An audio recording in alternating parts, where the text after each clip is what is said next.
High friends, welcome to my channel Dipali's cooking and etcetera. তো বন্ধুরা, তোমরা সবাই কেমন আছো? আমি অনেক দিন পরে এলাম, আমি কন্টিনিউ করতে পারিনি। তো তোমরা আমাকে সবাই মনে রেখেছো, তো কেউ কিন্তু ভুলে যেও না। তো দেখো, এখানে আমি একটা লৌকি এনেছিল তোমাদের দাদাভাই, আর লৌকি আর আলু দিয়ে একটা আমি রেসিপি বানাবো, সেই রেসিপিটা নিয়েই চলে এলাম তোমাদের কাছে। আর করেছিলাম দেখো এখানে পোস্তর বড়া। তো পোস্ত বড়া করেছিলাম, সেই পোস্ত বড়াটাও কিন্তু আমি একটু ছবি তুলে রেখেছি। এবারে লৌকিটা রান্না করব। লৌকিটা যেহেতু নিরামিষ, এদিন নিরামিষ ছিল, তাই নিরামিষই রান্না করছি। তাই দেখো, প্রথমে দিয়ে দিলাম সর্ষের তেল নিয়েছি, সর্ষের তেলে একটু দিয়ে দিলাম হিং ফোড়ন। হিং ফোড়ন দেওয়ার পরে কি করছি তোমরা দেখতে থাকো, দিলেই বুঝতে পারবে। এই দেখো, দিয়ে দিলাম গোটা জিরে, আর দিয়ে দিলাম একটু কাঁচা লঙ্কা একটা কেটে দিয়ে দিলাম। দিয়ে এই ফোড়নটাকে এবার আমি এখন ভেজে নিচ্ছি। এই সময় বলে রাখি, পুরনো বন্ধুদের অসংখ্য ধন্যবাদ, তোমরা আমার সঙ্গে আছো, এইভাবে সারা জীবন আমার সঙ্গে থেকো। আমি এখন একটু কন্টিনিউ করতে পারছি না, এটাই আমার একটু অসুবিধা হয়ে যাচ্ছে। আর নতুন বন্ধুদের বলছি, যারা আমার চ্যানেলটা ভিজিট করতে আসে তারা আমার চ্যানেলটাকে সাবস্ক্রাইব করে থেকে যেও, আর বেল আইকনটা অবশ্যই ক্লিক করে দিও, যাতে আমার ভিডিওগুলো দেওয়ার সঙ্গে তার প্রথম নোটিফিকেশান তোমাদের কাছে চলে যায়। তোমরা আমার সঙ্গে থাকো, আমিও তোমাদের সঙ্গে থাকবো। তো দেখো, এখানে আমার মশলাটা মানে ফোড়নটা ভাজা হয়ে যেতে আমি ওই লৌকিটা যে ডুমো ডুমো করে কেটেছিলাম আর আলু কেটেছিলাম, ওই আলু আর লৌকিটাকে এর উপর দিয়ে দিলাম। দিয়ে এটাকে আমি ভালো করে নেড়ে ওই ফোড়নটার সঙ্গে মিশিয়ে দেবো। তো হ্যাঁ, আমার এখন একটু অসুবিধে চলছে, আমার শরীরটাও ভালো নেই, প্লাস অসুবিধে চলছে, তাই আমি কন্টিনিউ ভিডিও পোস্ট করতে পারছি না, তোমাদের ভিডিওগুলোও দেখতে পাচ্ছি না। এর জন্য তোমরা আমাকে ক্ষমা করে দিও। আমি আবার যখন ঠিকঠাকভাবে করতে পারবো, আবার সব কিছু ঠিকঠাকভাবেই করব। এখন আপাতত মাঝে মধ্যে এরকম কিছু ভিডিও আমি পোস্ট করব, আর সময় পেলেই তোমাদের ভিডিওগুলো আমি দেখে দেবো। তো দেখো, এগুলোকে আমি একটু ভালো করে কষিয়ে নিচ্ছি।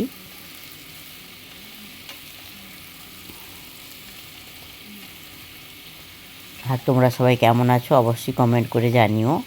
অনেক দিন তোমাদের সঙ্গে আমার দেখা হয়নি। তো দেখো, এগুলো অনেকটাই ভাজা ভাজা হয়ে গেছে। এবারে আমি এখানে একটা মশলা দিয়ে দেবো। তো দেখো, আনাজটা আমার কষানো হয়ে গেছে। এবার এখানে তিল আর আমন্ড আর কাঁচা লঙ্কা আমি বেটে রেখেছি। তো এই তিল, আমন্ড আর কাঁচা লঙ্কা দিয়েই কিন্তু আমি রান্নাটা করব।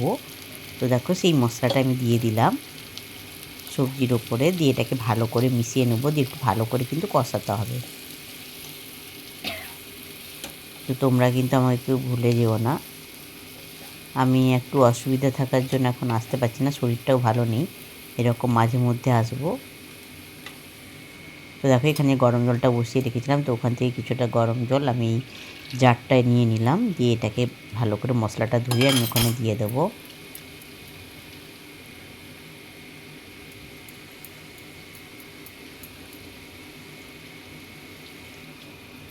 তো দিয়ে দিলাম, দিয়ে এটাকে ভালো করে একটু কষিয়ে নেবো আবার।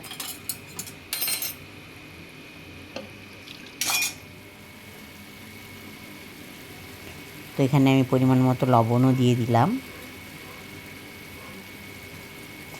হলুদ গুঁড়ো দিয়ে দিলাম,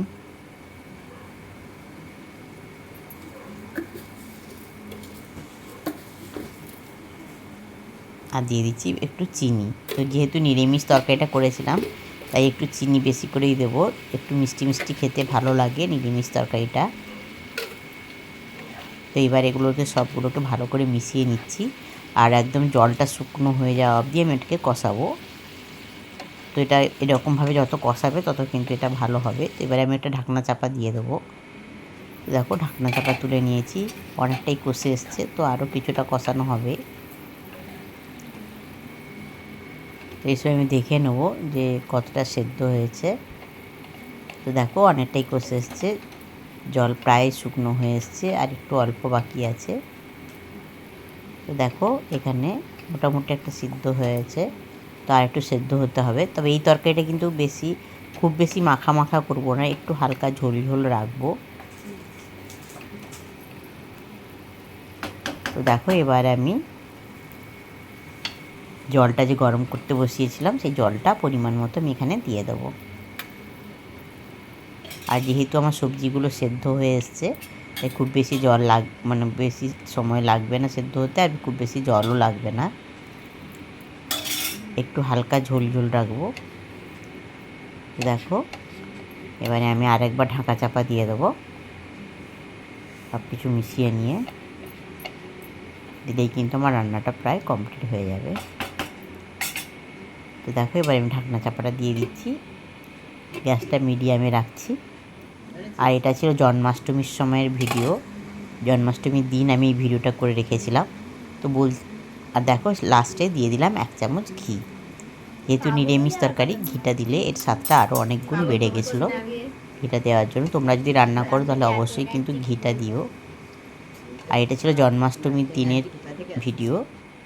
বললাম না এখন খুব ভালো ঠিকঠাক মতো ভিডিও করতে পারছি না, একটু অসুবিধা হয়ে আছে, শরীরটাও ভালো নেই, তাই অনেক দিন আগেকার ভিডিও তোমরা এতদিন পরে দেখতে পাচ্ছ। সবাইকে বলে দিই শুভ জন্মাষ্টমীর শুভেচ্ছা। যদিও অনেক দিন আগে হয়ে গেছে, তো ভগবান সবার মঙ্গল করুন।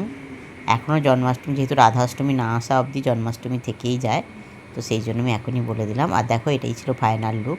দেখতে যেমন সুন্দর হয়েছিল না, খেতেও কিন্তু খুবই দুর্দান্ত হয়েছিল। চলো এবার তোমাদের দাদাভাই আর মেয়েকে খেতে দিয়ে দিই। আর এখানে যেহেতু তোমাদের দাদাভাই ফোনে কথা বলতে বলতে খাচ্ছিল, তাই আমি এখানে শব্দটা মিউট করে দিয়েছি। আর তোমাদের দাদাভাই মাথা নেড়ে বলে দিল খেতে খুবই টেস্টি হয়েছে। আর মিউট করে দিয়েছি কারণ কথা বলছিল তো ফোনে, তাই জন্য আমি মিউট করে দিয়েছি। আর পাঁপড়ও দেখো ভেজেছিলাম, এই পাঁপড়টা কিন্তু দাদাভাইকে দিইনি, শুধু মেয়েকেই দিয়েছিলাম। মেয়ে পরে খেয়েছিল। তো দেখো বন্ধুরা, এখানে এই যে মেয়েকে খেতে দিয়ে দিয়েছি, তো মেয়ে ওই তরকারিটা খেয়ে বলবে কেমন হয়েছে। তো আজকে রেসিপি তো দেখতেই পাচ্ছ আমাদের, যেটা হয়েছে উচ্ছে আলু মাখা। ভালো হয়েছে। আর হ্যাঁ, উচ্ছে আলু মাখা, এটা হচ্ছে ওই যে মাশরুম, খড়ের মাশরুমের বড়া পোস্ত দিয়ে। আর ওই যে তরকারিটা করলাম লৌকি আলু দিয়ে, তিল দিয়ে, আর এই যে পাঁপড়। তো এই পাঁপড়টা তোমাদের দাদাভাইকে কিন্তু দিইনি, এটা মেয়েকে দিয়েছি। দাদাভাই খাবে না, বললো। কেমন হয়েছে রে বান্না?